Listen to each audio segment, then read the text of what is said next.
So, Jim, not a great start to the new year. Where do you think it all went wrong today? I think over the last 6 games we've been seeing, if you like, a little bit of erosion of a few things, and that's been down to a couple of injuries. We managed without Bradley Roscoe at South Shields. We missed quite a few players before the Gainsborough game. We had a couple of disturbances against Stadebridge, and we've come into today with our goalkeeper who's ill, our left back who's been put out the game at Stadebridge, and our centre forward missing, and I just felt that maybe that was just a couple of injuries too much for our team to be able to put in the type of performance we wanted. But that's no excuse really, and we can't blame the referee, we can't blame the injuries. We still had a very competent 11 and 14 at play. I just wish I'd seen more from them really to make up the gaps that might have been in the squad from the other players missing. Yeah, that's the thing. There were some players out of position, but obviously, I suppose you expect them just to perform wherever they play, really. I don't know who you're referring to being out of position. Because Liam Tong went further back, didn't he? You had to move him around, and yeah, Liam, we asked him to be in midfielder, and unfortunately Henry struggled very early on with the physical threat. And they got a little bit of change off that. I was a bit concerned, so it was meant to be a temporary switch, so I asked Liam Tong to drop in there, and if you like, track the number 7 who was becoming an extra attacker. I told the lads before the game that the 3 could look after the 2, but what we need to do is that we need to track people that make a free for them. So Tongi did that really well for us the rest of the half. It nullified that threat throughout the game, but you've got to remember that we did similar at Stadebridge, where our midfielders were struggling to deal with their big number 8 who kept pushing on, and we were starting to get a little bit exposed by the physicality of the midfielders pushing on, and Tungi did brilliant for us in that regard. But then that's the problem for us, is that we lose what he gives us in terms of being a physical and footballing threat in the attacking midfield line. So when Liam went there, I lamented the fact that we didn't really have enough of an edge in the other midfielders to create anything or to sustain second or third phases. We really relied second half on the likes of Harry Benz and Chris Dahl to show some energy down the flanks and get into areas where they could create opportunities and win set plays, and they did that brilliant for us. So Liam out position, but Liam don't complain. I think it was he looked tired today. But he's, like you said, he's been Tony Two-man. He's been taking every set play, he's marked in every set play when we're defending. He's statistically he's one of our huge performers.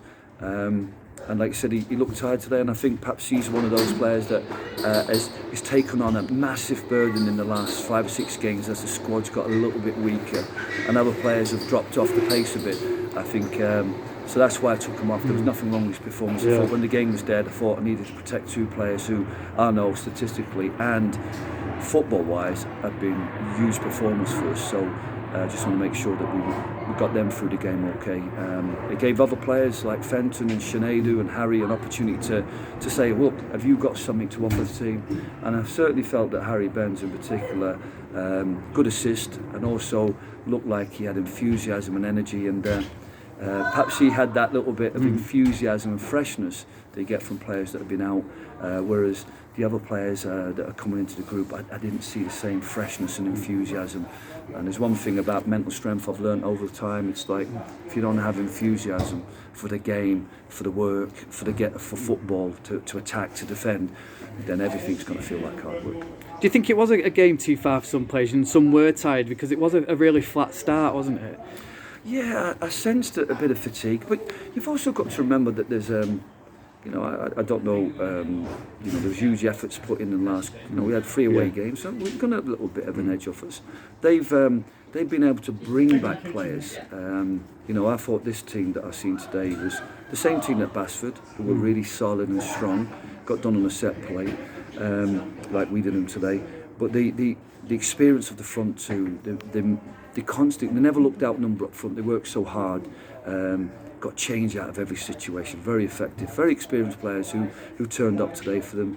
And then you got Augustine played in front. We didn't disturb him enough, and didn't expose the back 4 enough. So yeah, perhaps it was a game too far. It was perhaps too big a game for 1 or 2 players that come in to replace others. but I thought all over the pitch we were just a little bit of an edge missing from our game. So I put it down to the fact that it's been a tough 6 weeks. It's been a tough Christmas period, and what we need now is just dust ourselves down, make sure that we don't have any lasting physical or mental effects going into the next couple of games. Yeah, it's good that you've got a game coming up on Tuesday as well. Chance to maybe, like you say, rest a couple or give some players some minutes that's needed, and to bounce back and get a win. Yeah, and the nature of it being a cup game means that we could look at a few things, but again, it was going to feel like a league game. You know, we're going to be taking it serious. We're going to be trying to put out a strong side, but we won't be able to put out a stronger side if we're missing players that are injured or ill. But from our perspective, I just need to see a little bit of recovery from a couple. I need to see the players, because there was 3 or 4 players today I was really pleased with. I thought they were concentrated, they won their battles, they were kind of important, because I feared at point if we didn't have them we may have conceded more, because other players where the edge had gone looked second best all over the pitch at times. So a lot of thinking for me to be done over the next couple of days to make sure that we have balance our squad off and make sure that we were able to be very competitive against Warrington, but also in great shape going into 2 really tough league games against Atherton and Matlock, because the challenge for our group, we've overcome. We've had a good run at home recently. We've gone away from home and been unbeaten, and maybe this was a game too far with all the injuries and the fatigue. But what we have to make sure is that this doesn't become the start of a lack of confidence and a weaker mentality run. Yes, we're going to be missing players, but we need to be really, really strong during this period, because it's a huge challenge for our players going into the next 3 games. Brill. Thanks, Jim. Cheers.